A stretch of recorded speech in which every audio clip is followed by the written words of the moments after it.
Welcome back to Let's Keep It 100 podcast. It's your boy! And Marcus the Bottom. On Chad No Podcast, they told me I had to change my name, but it's Marcus the Bottom. I didn't say that because, I'm like I always tell people, like, I'm half West Philly, half Southwest. Like, if Meek can be half North and half South Philly, I can be half West Philly and half Southwest. I grew up on 42nd Fairmount, all my family from 37th Street. So I like the Bottom is its own thing, its own entity. Facts. So we don't take nothing to that. You know what I'm saying? But it's like, in Paul's culture, you got to change your name. Right, it's DABABOTTOM. So it's the Bottom, not the Bottom. That's the pause. Yeah, no rainbow flag. No spicy Need shit. not apply. But yeah, we got my man in here today. It's the unofficial third member of Let's Keep It 100 podcast. Get mad. Get mad. I know a couple of you motherfuckers been up here multiple times, you know what I'm saying? I respect y'all thing, but, whatever. We got the bull RBZ. Yo, stop. Oh, see, he bullying me, y'all. He's fucking bullying me, y'all. Bullying him. All you had to do was introduce Chad. And then you mean, like, all right, you can introduce me. Go ahead. Fuck no, you already introduced yourself. I gotta get you back. He already introduced you. Then he told you don't introduce me. Then it's like, all right. I'm just picking one of him. He always do this, though. RB__35, you mean? We got my man C. Diddy Chad on here, the pioneer of this fucking podcast shit, especially when it come to Philly. No bullshit. 100%. You mean? Like, yeah. Look. Light-skinned niggas ain't humble. No, because what I realized is a long time ago, being humble and being an asshole, you get the same result. Like, it does. Like, what's for you is going to be yours anyway. So it's like, sometimes I pop shit. Sometimes I be super humble. It just depends on the platform. Today I feel like popping shit. So can we take a shot for your accomplishments, brother? Oh man, appreciate y'all, man. We really had a great time at your live show, and we really want to take a shot just to show our appreciation to you and the Matt and the TRPE, and just on your accomplishment on signing your deal. And Chad cried. Definitely cried, man. Bro, that shit had me dying. I still a nigga, and that's gonna be the picture on this Zoom. He made the ugly cry face. I had the G Herbo cry when she got him the. But I like it. She got him the grandma chain and shit. Taina got him the grandma chain. It's very transparent. Yeah. Need to see more black men cry.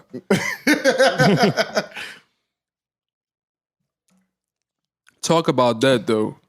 Those were tears of joy. Absolutely. So like, and talk redemption. about how long it took to get there. Like I heard Kobe say one time, like, felon, and then when you finally win the championship. Talk about that. Yeah, so for me, like y'all kind of alluded to, I'm one of the pioneers of this podcast situation, especially on the urban side. It was a couple people that was in and around podcasting before me, but in terms of being very pronounced and being like, we're podcasters, you know what I'm saying? That didn't really exist before, me and Matt. And ultimately, it was all my vision. So I've been saying for a while now, we're on the beginning of our 7th year, because even though our first episode aired January 2017, we was pre-planning this like 6, 7, 8 months before that. So there was all of this planning and trying to figure out, all right, what's a podcast? How do we monetize it? What's this? Where can we record? Like all of this stuff, because in 2016, 2017, it wasn't that many resources. It was like 2-3 studios or whatever. But in Philly, we always, it's the home of the spitters. So we got a zillion music studios, no podcast studios. You know what I'm saying? So my whole thing was just trying to figure out like, some economies of scale and figuring out like, how are we going to do this? How much is it going to cost to, to produce this shit? How long is it going to take before this turns over? Whatever. So when I say 7 years, what I mean is like 7 years, including the pre-planning and all of that. So going back to summer, because I don't know if it was June, July, whatever. Going back to summer 2016 is when like the brainchild for TRPE started. And, we started getting organized. January, dropped our first episode. Then I just utilized and leaned on all of my friends that had anything going on. We had Ayo on the show early. We had Spank on the show. That's with Kevin Hart. Comedian Spank Horton with Kevin Hart plays a couple boys. We got AO too. Yeah, we had Clint Coley on the show. My man, that's he's super big. He's with Revolt Podcast Network now. Also, signed to William Morris Endeavor as talent. He's a comedy writer, comedian, all of that. He came on the show early. Sean Cotton from Say Cheese. We was the first podcast I think that ever had Sean Cotton on their podcast. I ain't never seen him on nothing else. Do you ever like be thinking about like, let me bring these joints back out? Oh, like repurposing. How people be doing? Yeah. Well, it's called repurposing. So what it was is, you know, in the early days of podcasting, a podcast was just a pre-recorded audio medium. That's all it was. You pre-record audio, and it's basically it's talk radio, no interruptions or whatever, and it's like really no format for real. So it's like you could play music, you could have, you could take call-ins, you could do like whatever you want. Radio shit. It was basically kind of like the fallout from internet radio created all the podcasters. You know what I'm saying? If you really think about it. And like the early podcasters that I looked to and I liked was like Combat Jack, Juan Epstein, which was Peter Rosenberg and Cyber Sounds on Hot 97.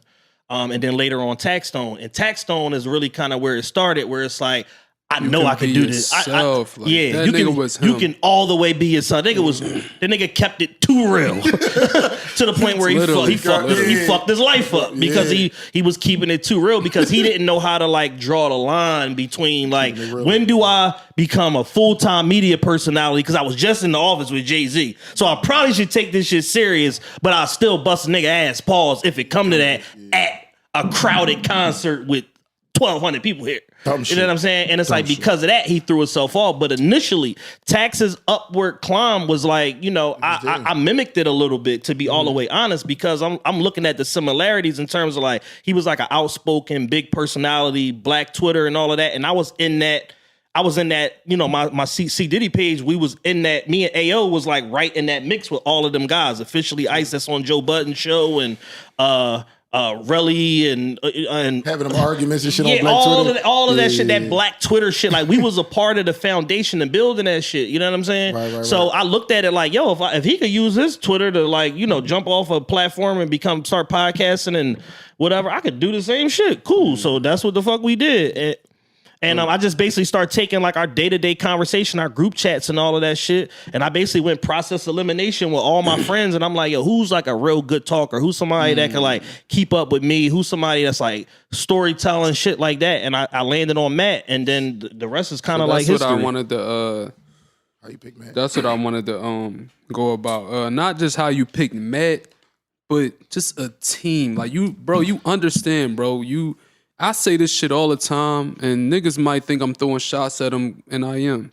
Because it's like we got certain friends, and they only understand like that hood aspect, bro. I'm beyond that shit, bro. I'm a man now. Like I think differently, bro. I'm not just thinking the hood. For sure. Whatever's just cool in the hood, all that shit was fake anyway. Yeah. So I want to know, like, how did you come upon like your team? Like y'all niggas got a solid fucking foundation, like a solid team. And I know you really like the groundwork behind that shit, bro. I see how you grind, bro, and I really admire that shit, bro. Thank you, man.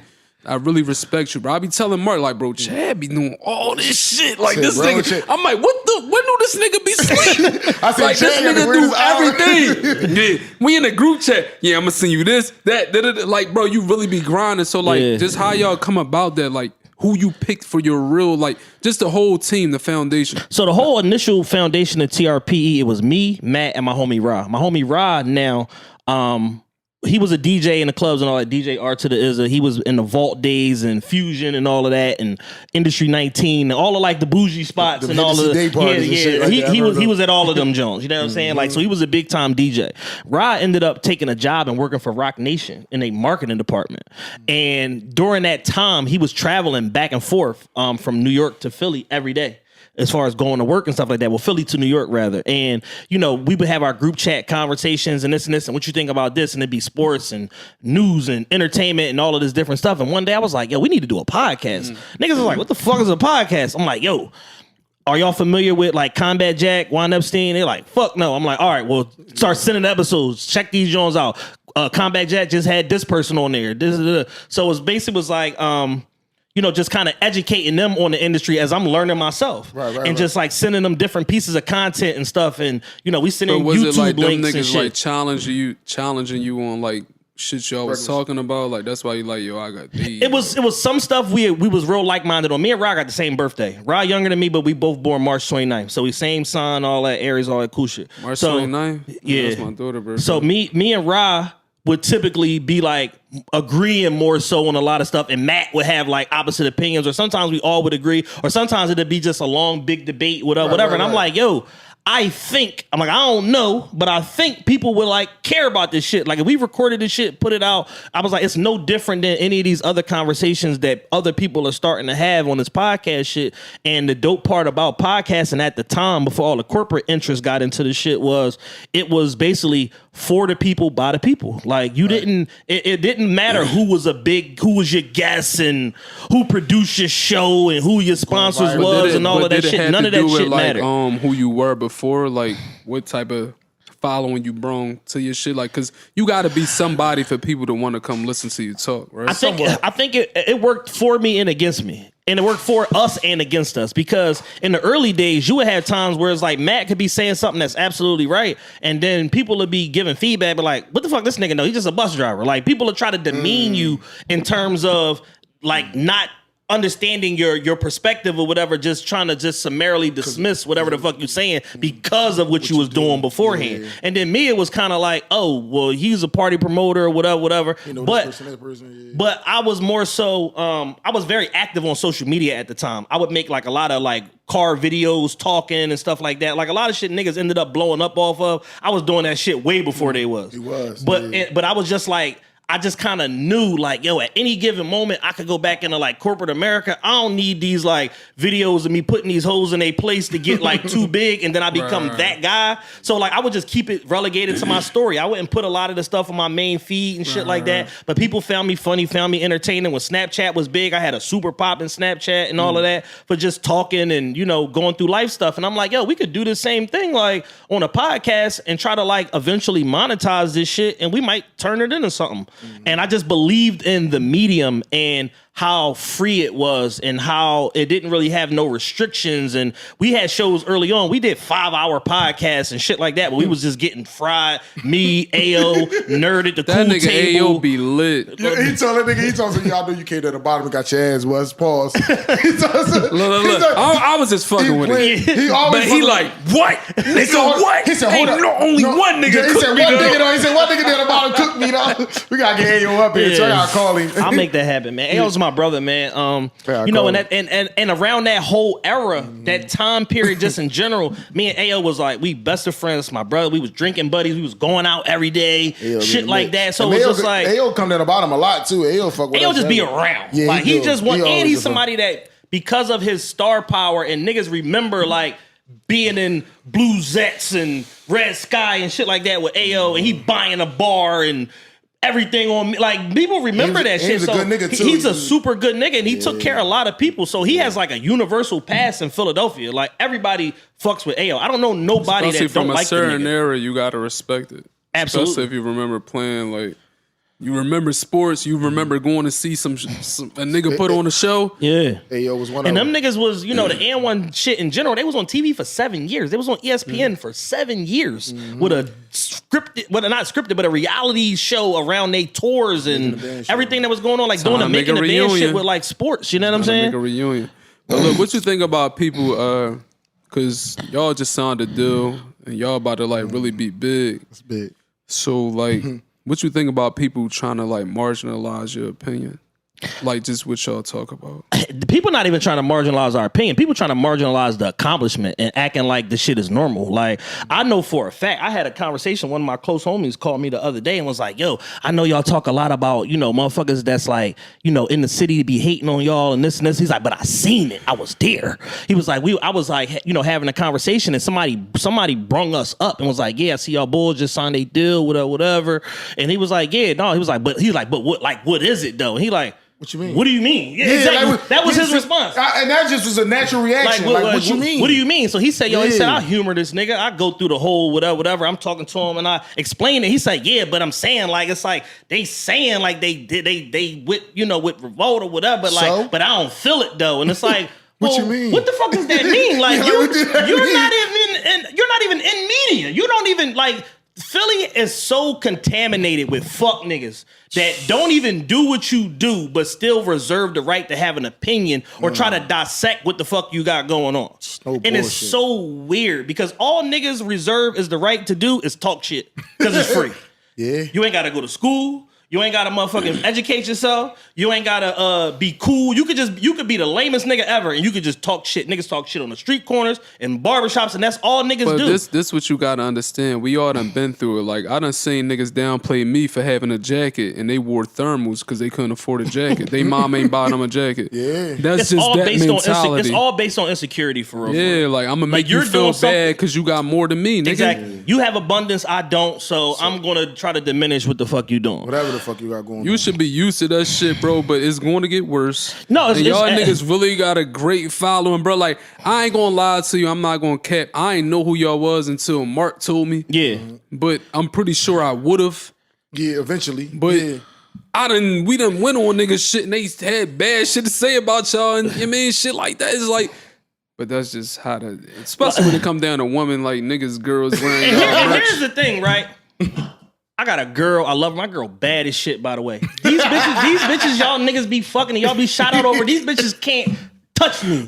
So if you tripping with me over a bitch, you already lost. Cause I don't even touch them hoes. So if a nigga feel like he got an issue with me or over a hoe, you super lost. I've been with my girl 4 years. I love my girl to death. That's who I'm gonna be with. That's who I'm gonna marry. 9 times out of 10, unless she just get lost and shit go left. You know what I'm saying? So with that being said, it's like niggas will create these adversarial relationships and scenarios with people that they don't even know. Yeah. Just have a conversation. I don't know you niggas. That's the other part. I don't know you niggas. And if y'all want to get goofy, it's nothing that nobody can say to me to stop me from turning up on you niggas. So why do y'all be bothering me, or what makes you look at me and say, oh, he's a bitch ass nigga, I just say whatever I want about him? You can't. Right. Yeah. Like, how much do you pride yourself on your name? Because Talk about that too all the time. yo, I'm not lying, bro. I'm like, Hey, tell them the let's truth. keep it 100 podcast. Keep it on it. Only time we lie is judges, cops, and prosecutors. And sometimes our girlfriends. Yeah. Everybody, I'm like, yeah, we fucking with Chad. Chad showing us a game. Chad? Only time I talked to Chad was about money. He always helped me get some money in my pocket. I never heard nothing bad about you. Yeah. That's real So shit. like, how much do you pride yourself on that? Like keeping your name clean and keep your reputation, because people don't value that now. That's everything. That's everything to me, bro. Like that's everything, because I grew up in an era where it was a lot of tough niggas out. It was super tough niggas outside. You know what I'm saying? And I was adjacent to a lot of tough niggas. Some of my older cousins or whatever, super certified, stamp niggas, whatever like that. But I was always just allowed to just exist and be me and just be a cool nigga. That's Chad. He ain't got nothing to do with that. That's it. Always. And That's how we survive, though. my dad is somebody. My grandfather is somebody. Poos Ward, my grandfather, is somebody. So it's like it's certain morals and life lessons and stuff that's instilled in me that I just know and I understand. Minding your business is important. Mm-hmm. Honoring the relationships and shit that you have is super important. We all got mutual friends here that we all know. You know what I'm saying? And I do good business. I do straight up business. I don't owe nobody no money. Facts. I don't burn niggas. I don't nobody no money. I don't owe nobody no money. I don't burn niggas. Like, and I stand on my word. And it's like I live by the principle that it's always good to say no and then come back and say yes, rather than agree to something and then come back and say no, because you lose Can you credibility. say that one more time? A life hack is cool to say no now and then come back and say, you know what? I thought about it. I can do that. Rather than agreeing now and then coming back and saying, you know what? I can't do that, because you lose credibility. Because once you tell somebody yes to something, they start making moves in their life around this yes of what you told them. Whether it's, if I tell y'all I'm gonna produce y'all live show, then I'll be like, you know what? Now that I thought about it, I need to focus on my shit. Yeah. Now I'm a fuck nigga. Yeah. Whether if we have a conversation and I say, yo, I can't do it, and then I'll be like, you know what? I move some shit around. Now I can do it. Yeah. How long did it take you to come up with that though? Like value that and stand by it. Early. I've been living like that since a teenager. Like all of the shit that I live by now at 40 is the same shit that I grew up on at 14, 15, 16 years old because I was super outside. Like I was everywhere. I was like the catching the 36 trolley when I lived at 66 and Dix. I'm catching the 36 trolley to 15th Street. Then I got to catch the sub to go to school. So I'm a Southwest nigga going through all of this travel and passing through all of this different neighborhoods, all these different neighborhoods, all these different personalities. My neighbor, your classmate too. I forgot. I gotta tell you, bro, name. I'm fried. Yeah, but passing through all of this different like traffic and shit like that, where shit could go left for real. But me, my homie Rick that I went to school with, we went to Central, whatever. We was the cool niggas. We got dressed. We fuck with the hoes, whatever. Now? No, 80s baby Rick. Oh yeah, that's how you like. Look, what man say? Oh, you guys know Chad? Super smart guy. Yo, listen, no bullshit. He went to fucking Central, nigga. I'm mad. I resent everybody that went to Central. I couldn't get in Central. Yeah, somebody said, Chat, do good business, and that shit just off of certain people's names, bro. That shit really go a long way just having a good name. And I've lived a lot of life, man. I've been, I've been deep in the streets. Like I don't even talk about that shit because it's nothing to glorify. But I was deep in the streets. Like I fucking went to college. I got a college degree. I worked in corporate. I was in nightlife for 15 years. Like I ran Vanity Grand. That is a fact. I ran Vanity Grand. All of their programming, all of the events and all that went on from 2000 the end of 2017 to when we closed in early 2019. That was all my fucking work. You know what I'm saying? Me and Mike from Reserve got a great relationship. Like I just pride myself on being a straight up and down nigga and just doing good business because if you do good business up front, it alleviates a lot of bullshit on the back end, man. Facts. You had a little Durk come through Vanity Grand multiple times. Like we was booking Durk so much, it's like he had a residency. Like and every time who was like your biggest? Who the biggest person you was booking? Durk, bro. As far as people, Durk. As far as stature. I'm the first person that brung Lil Baby to the city. Me and Coon, that was with Dream Chasers. We was the first people that brung Lil Baby to the city. Lil Baby? Yeah. Where y'all bring him at? Vanity. Vanity, February 2018. How much did he want then? 17.5. Wow, he went like a and he was this how far back we went with Baby. He was on tour with PNB Rock as his opener. Wow. And he jumped off a tour date from Sacramento, they had a day off, they had like 2 days off in the tour, flew to Philly, did our booking, whatever, and we had that joint. So we was the first person to bring first people to bring Lil Baby. I was the first person to bring DaBaby to Philly when he was super on fire. We had a concert at the TLA, me and my man Veli, that's a music manager now and he owned a bunch of businesses and shit. Who else? We did a party with Puff once upon a time at Vanity. We had Future. Yeah, the Future party wasn't my party. That was my man Red's party. Bamboo or no at Future at Vanity. Vanity. All this shit was Vanity work. Yeah, like Vanity. I had YG. I had YG in the trenches. I had YG at After Midnight. Fuck that. They just had YG there on Trap Street. Yeah. I said, yo, this nigga. Yeah, I had. Matter of fact, we was there. Yo, we was there that night, bro. When YG came in the joint, they said YG in the building. Y'all had O'Malley come through that night. Yeah, it was O'Malley, Dean, we was there that night. O'Malley, Saladin, and YG. Every time we go somewhere and they be saying these niggas' names, I be like, who they talking about us? He's so lost in the song. No. I just be big. We in Miami. They talking about, Quavo in here. Don't take no pictures. I'm like, they must be talking about don't take no pictures of us. And we right next to the nigga. Bro, we literally right next to the nigga. Like, bro, ain't nobody taking no pictures of you. Then he get jammed. Then he got robbed the next week. Yeah, but I mean, shit, that Vanity run alone, like we booked like any and every fucking body. You know what I'm saying? Just on the Vanity run. I'm the first person that brought 42 Doug to the city. I lost on that concert but I was the first one to do it. So let me ask you this, Chad. Why you don't never get into being I feel like you should be an A&R for somewhere. Like, bro, you got the ear for this shit. My life's work originally was I wanted to be an A&R. That was my whole thing. I want to be an executive in the music business. And like what Mont Brown is doing now, that's what the fuck I wanted to do. I feel like you could do it. I wanted to be executive in the music business. And basically what it was for me, it was a money play.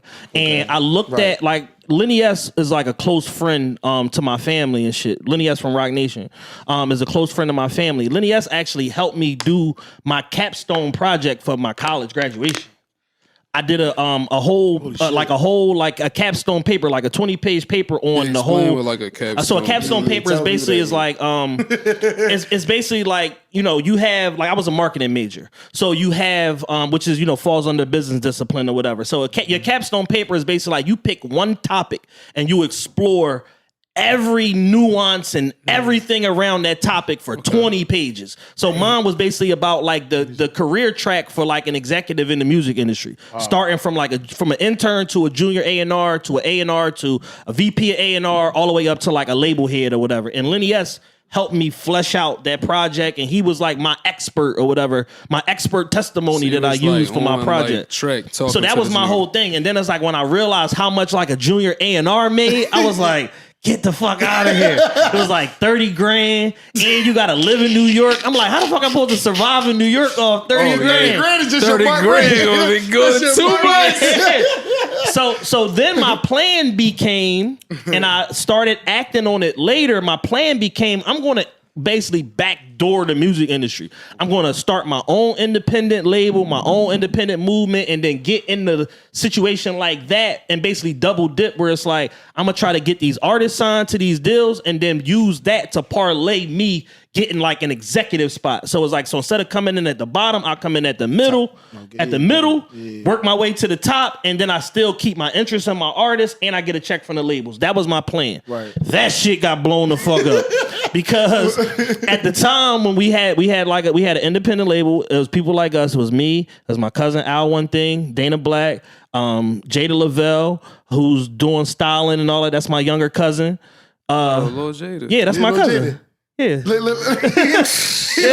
That's my cousin. He just told you he's from there away. I didn't know that was his fucking cousin. Yeah. Brand, all of them, that's Brand. Big Head Brand. Yeah, Brand, West, all of them is my cousins. West. They was sitting at the table with us. Norm cousin? Yes, they was sitting at the table with us. Oh, no. You talking That about Brand. Brand. Not that Brand. Yeah. You talking about that Brand that played basketball. Yeah, Big Head Brand. Yeah, so we had our little situation and we was moving. Like, we had a situation where we basically got Al to a point where he was working with Lil Beats.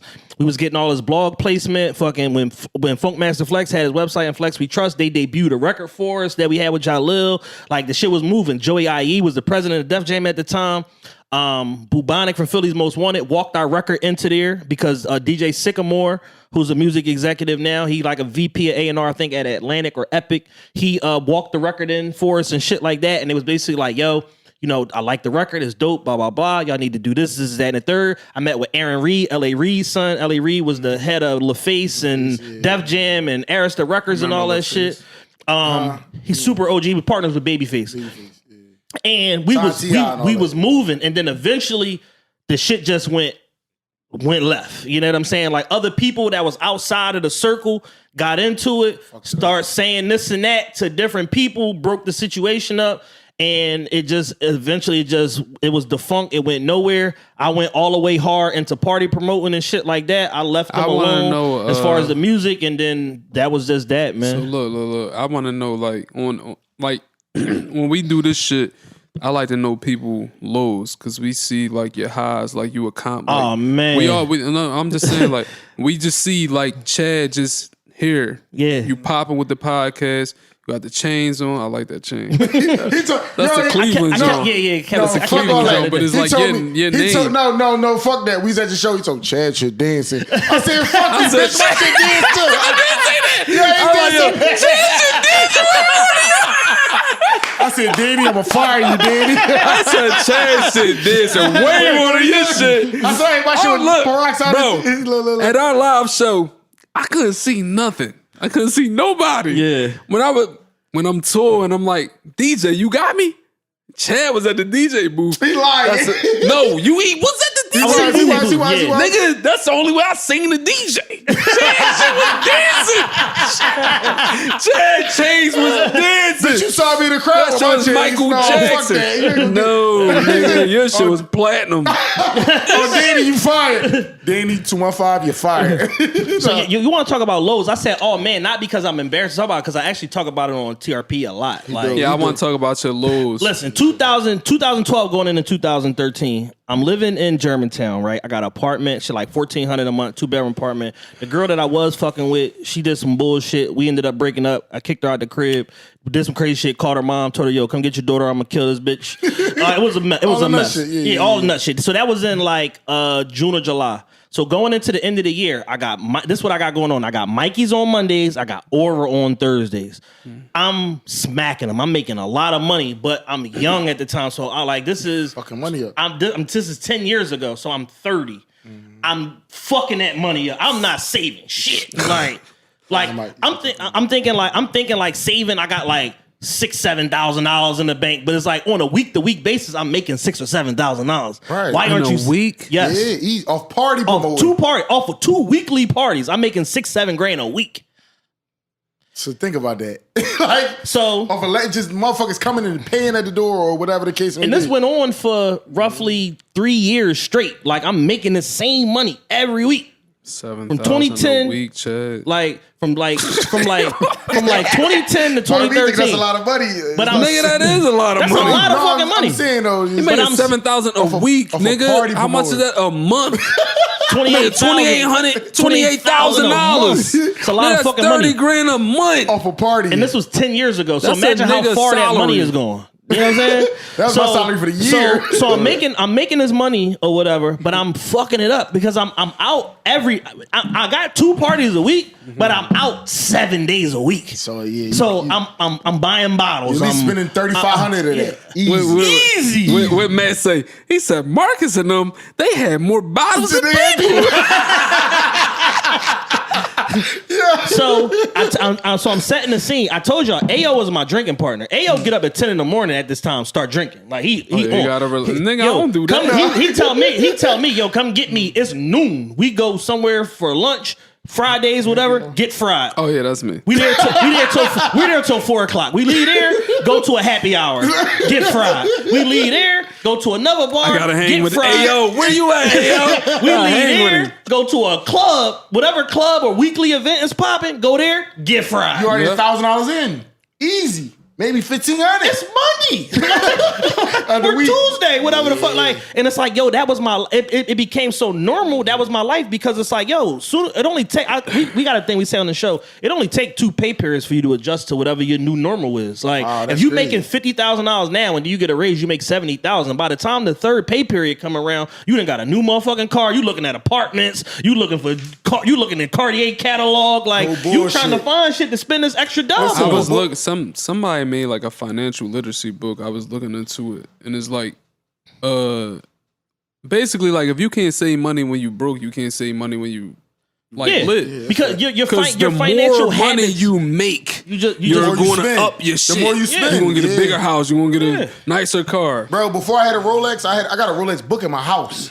Before I had a Rolex. Yeah, he knew he wanted the Rolex before he got the motherfucker. I knew I was going to get one eventually. And then when I got one, you're just never going to say no money because you just a trick. Then that's the other thing. Don't trick it. That's the other thing. I'm single as an adult with a lot of money. Spot to myself. And it's like different bitches. That's what it really is. The different bitch. If you got one bitch you tricking on, nigga, you can survive. I can survive tricking one bitch. But I'm trying to fuck with this bitch, that bitch. At least 3 bitches throughout the week.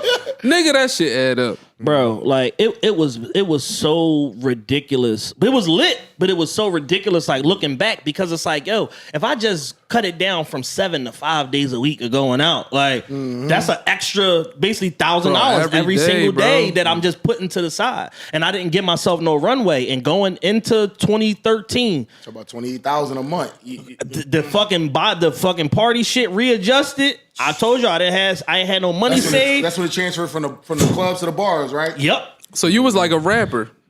Basically, yeah. Who shows slowed up. Exactly. Bro, I got fucked up fast. Like I went from being like 28,000 a month to Lil Raheem. I'm eating ramen noodles like like in short order. So how many of the chicks was still around? All of them. Okay, they were still around. Yeah. Okay. All So he's still a big player. One of my bitches took me in. Okay. Like I lost my spot. Like I'm talking, I was fucked up. No, I lost my crib. Like I got evicted from my crib. So from December to February, back rent. February come. How old were you at this time? I'm 30. 30 years old. You're out of here later, buddy. And it was either go back to my mom's crib, which I didn't want to do. Yeah, that ain't it. Go back to my mom's crib, and my mom would have loved to have me. Or it's like one of my, we was basically like best friends, but we was fucking around. You know what I'm saying? Yeah. And she was just basically like, yeah, you could just come stay with me. Like, you don't go back to your mom's house. Like, you a smart nigga. I know you're gonna figure it out at some point. Da da da da da. So. That's love. So she took me in, let me live there rent free, figure my shit out, get my shit together, let me drive her car during the day. Like I was really baby boy. I was Tyrese. Yeah, I was Tyrese. Jody. And You bet I want to block on my fucking phone today, girl. And that nigga chatted there again. So all 2013, I'm trying to figure it out. I'm going on job interviews, Comcast, I'm going back to corporate at this point. I'm like, fuck this club shit. I got to get something consistent, steady money that's coming every week or every 2 doing weeks. that at the same time as doing the club shit. You would have been winning. Honestly, I'm stupid. Because that would have kept you out. That would have kept you busy enough to not spend all that money. Exactly. Like, bitch, I got to work. I can't come here. Ayo, no, you got to tell Ayo that. Ayo was his Nobody was the voice of reason. You know what I'm saying? We was voice all of reason. I be telling them niggas, He I'm do not though. going. That's one thing I can say about him. He really my voice of reasoning because Chad, I'm like the outgoing nigga. I want to have all the fun. When he say go have fun, I'm like 10 out of 10, nigga. We gonna have fun. I want 10 bottles, 10 hookahs. He's taking it to the max. Hold up, it's only 3 of us though. I want 10 bottles, 10 hookahs. I don't give a fuck. I want 97 waters. What the fuck are you doing? That's $300 right there. He's like, yo, what the fuck are you doing? You right. Let me chill. Like, But we can have fun. It's all good. I overdo You it. gotta have fun in moderation. Yeah, but I overdo it. And that's what that time taught me. Because being fucked up, it ain't nothing like being fucked up and then you get some money, you throw a good party and you make $2,800 and then your ex call you talking about my car just got repoed. You motherfucker. So now I gotta pay $3,100 to get the car back. I gotta take $300 extra. I gotta find $300 from somewhere. To get you know what I'm saying? Like Bro, it was crazy. fucked up. Like every time you make some money, something come up. Something come up. Immediately, bro. Like so I go through the whole 2013. I end up getting a job at the end of 2013. Talk about starting at the bottom. I fucking was I was a fleet management salesperson, account executive for Enterprise when I left Enterprise and started the record label or whatever like that, right? So when I go and take this job at ADP, they hired me as an intern. I was 30. So you was free. I was making $15 an hour. It was a paid internship. I'm making $15 an hour pending somebody getting fired. Then I get their sales slot for a job or whatever. Ended up doing that shit for 8 months. And then, alhamdulillah, New After Midnight comes about. That was the shit. I went to... You remember that, right? I went to 53rd Market. 5300 Market Street. Remember, we went there a couple times. I never went there. We went there a couple times. Biker Joe? It's down the street. We're gonna talk about when we was there, but it's another Red story. front, 2 levels. It's the bar downstairs, and then we had the joint. Steve's downstairs, and then we had the spot upstairs. I come to the Big Dan, and Big Dan's one of my best friends, my brother. Big Dan say, "Yo, we doing hirings and stuff for the new bar, whatever." It was Dan, Heads, Puff Twan. for 46th Street. Twan was there? No, it was Dan. Boo, Puff, Boo and was Heads. That was the 4 that had the spot or whatever. He like, yo, just come help us do these interviews, whatever. And that was when I first met Heads or whatever. And he liked me so much. He was like, you work for me. So I basically got like, I'm here to help them do interviews. I got hired on the spot. He like, yo, you work for me. You gonna help me with this bottle service shit. You gonna be the bottle service manager. Woo, woo, woo. So we have our first week open. We make a little bit of money, like some small money, whatever, enough to cover operations. Everybody leave with a couple hundred. The second week, it was okay, whatever. By the third week, this shit is to capacity at midnight. Y'all was the first room service, Yes, technically. yes, and we had the license and stay open until 5 a.m. Bro. So I go from signing on, making $36,000 a year plus commission, working for ADP for the payroll company for fucking 8 months to I'm making 7, 10, 11,000 every Saturday. One night after midnight in 2014. I want you to read this, and I want you to say why you ran it like this. I can't read it because I'm drunk. Oh, motherfuckers in the comments on that post saying I made my own lane, I'll take the money over fame, etc. These type of sentiments is why black folks forever in last place because we are complicit in our own disenfranchisement. You making $5,000 to $10,000 a month for your talent is cool, but that ain't no money for real. Imagine what you could be making if someone in a position of power publicly acknowledged your talent or gave you an opportunity. Last time I checked, we were the poorest big city in America, so we all could use an added push or some extra exposure. Getting it out the mud got motherfuckers' brains fried. Fucking right. Elaborate. What that was referring to was there was a Instagram post or whatever from the guy B McFly, who's like a social activist. He makes skits and stuff like that about gun violence, Philly? shit like that in Philly. Yeah, The one that got shot, his his car got shot at in West Philly, whatever. He was like a former street dude, turned his life around, like a social activist now, whatever, right? And he was basically saying like, yo, I'm hearing like it's a lot of like sneaky hating going on with people that's supposed to be like the powers that be and people that's in a position of influence in Philly, like hating on, other people. He was like, and it ain't, I ain't even just talking about myself. He was like, but I'm hearing all of these different things and it's like, that's crazy. And people in the comments and I'm just like, I know. Like, you know what I'm saying? I know. Like, you know what I'm saying? Whoever y'all think is the biggest in the city, I promise you they've had something negative to say about me and my show and what we do and all of that shit. You know what I'm saying? And the most annoying part about it is that we occupy different spaces. You know what I'm saying? Right. And it's like, there's no less than 60 different genres of podcasting. So just because you got a podcast and I got a podcast don't mean that we do the same thing or we occupy the same space. Facts. And if we don't, that's actually good for everybody because if we collaborate and share those audiences, now I pull from people of yours that didn't know I exist and you do the same fucking thing. But what made me write that Instagram story post or whatever that I wrote was people in the comments was like, I don't need they cosign and I don't need this, that, and the third. And it's like, that's a matter of perspective because it's like, yeah, you make $5,000-$10,000 a month. That's good money. On an entrepreneurial tip, that's good money. But that's not no money. Like, I'm here to tell you, like, that's not no money, man. You done blew through it, Yeah, I got homies that got $900,000 watches. So if you make $100,000 a year, it's good money. You can sustain. It's a foundation. You can use that to do something else. But it's better money out here. It's way better money out here. When we had Rico Havoc on her, and he was talking about like the deal situation and all that, I was telling him, I'm like, bro, if we got offered something and it was like a low ball number, like to make the money, but the resources was there and like they gonna like push us, take it for like a year. Yeah, I'll take it. Yeah, absolutely. Because we need you almost have to. We have to, bro, because we don't got the following. So we need to be pushed. And I feel like our demographic, bro, the shit we talk about, if the right audience reach on to us, it's over, bro. Yeah. It's over, bro. There's shows out there like Crew Season and Daily Wrap Up Crew and all of that, and they occupy the same exact space with y'all. And Crew Season got like 700,000 followers on TikTok and 100,000 subscribers on their YouTube. And Daily Wrap Up Crew got like 142,000 subscribers on YouTube and all that. It's the same topics, you know what I'm saying? It's the same general content, but how y'all approach it is different. You know what I'm saying? Right. So anybody that's creating on a micro level, I'm here to tell you that not only is there something that's directly equatable to what you do, that's working, that's making a lot of fucking money, but not only that, those people are stealing y'all fucking content and stealing y'all sauce. Wow. Because that's where they find all their inspiration from is these smaller channels because nobody's going to notice it if they just steal your fucking shit.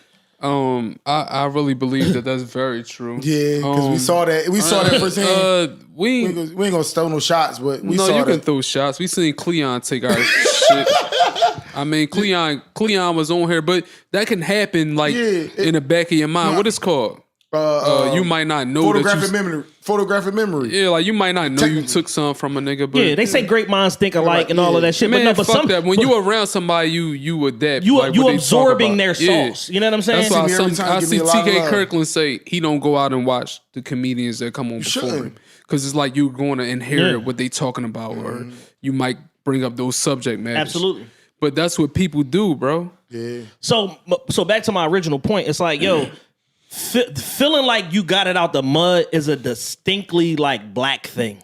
Because people of other races understand the importance of pooling resources, group economics, sharing and helping each other, fucking seed investments. They understand all of that shit. And niggas want to feel like I'm the only one. Like I figured it out on my own. And it's like, yeah, you might have figured it out on your own, but it might have took you 7 years to do some shit that could have took 2 if you had some fucking help. And it's that part that be tricking niggas, because it's like, yeah, you are in charge, you are the boss, you are making money, but it took you way too motherfucking long because nobody was in a position to help you. That's like the Jay-Z mentality. People think you want 100% of nothing. You want 100% of nothing, or you can have 100% of something, but you can have way more.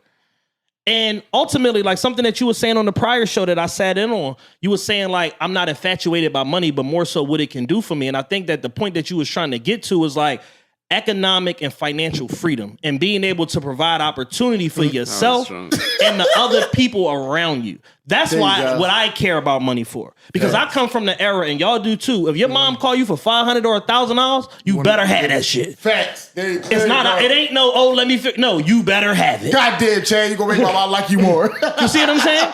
Because we certain shit was instilled in us that is getting lost as we age out and become like the older generation and all of that. These young motherfuckers is just missing shit. They missing a lot of life lessons.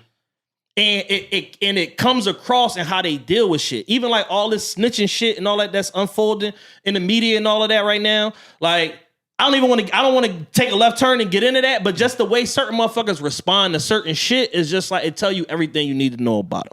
And the fact that like they just certain life lessons they missed. They didn't hear them Jadakiss verses. They didn't hear them 98 to 05 Jay-Z verses. On the Biggie verses and shit like that. They didn't hear certain shit. Commandments and shit like that. Yeah. They didn't hear certain shit, and it's coming out in their speech, and it's like the shit be so flimsy. A lot of these points that motherfuckers be trying to make in the media and then these comments and all of that shit, Chad, it be so flimsy, it gets upended. I tell Mark all the time, when it comes to that type of shit with all that rat and shit and all that,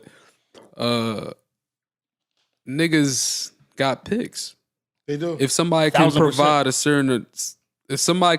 provide opportunity for you, you might be a little more lenient. Perfect example. Boosie is doing an interview with Vlad. He do an interview with Vlad all the time. He didn't say nothing about that P nigga. Nothing. He said, he was uncomfortable even having to say anything. He said, read it to me one more time. but no. But he's read it to me one more time. He like, all right, the nigga copped out. He copped the plea. He said, I'm not a street nigga. I never was a street nigga. That's what the nigga said. But when we ain't gonna do that to Boosie. I love Boosie. Because he the only one that keep it like most being. Yeah. He said if T.I. said that, then he's a fucking right too. Then he's a fucking right too. Yeah. But that's a whole that's a whole thing. I don't even want to go down that rabbit hole because I know people got mixed feelings on it and all of that shit. Man, I'm just saying, it's just what I'm just the bigger point that I'm making, the macro point is there's a lot of integrity and a lot of character issues that people are proudly displaying. And before that shit to get you knocked the fuck out, get you pistol whipped, get you robbed, get you flipped upside down, get you killed by some of the shit that motherfuckers is proudly displaying as like, this who I am. You know what I'm saying? So that's the point that I was making about that. So we gotta give a shout out to Chad. We live show November 24th. Black Friday. Black Friday, baby. Black Friday, baby. We at World Cafe Live.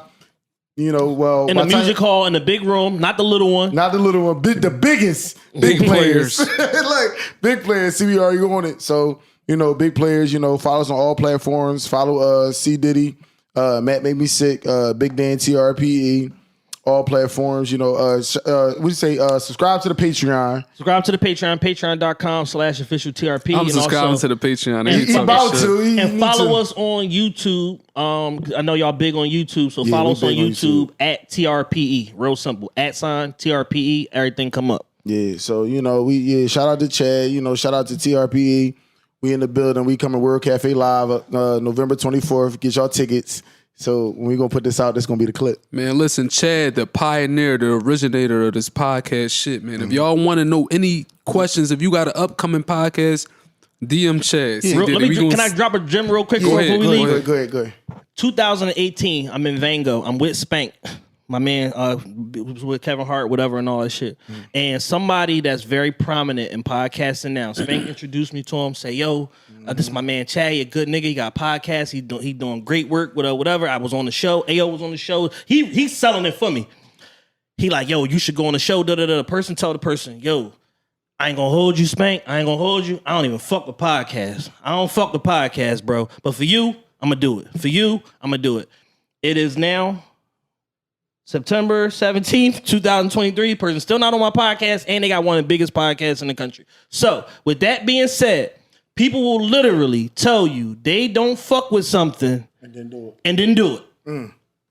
I've also had homies that tell me, what's up with this shit? Oh no, they say she got herpes. 4 days later, they fucking the bitch. They fucking the bitch. No bullshit. That's a gym. That's a gym. Goddamn with that though. Yeah.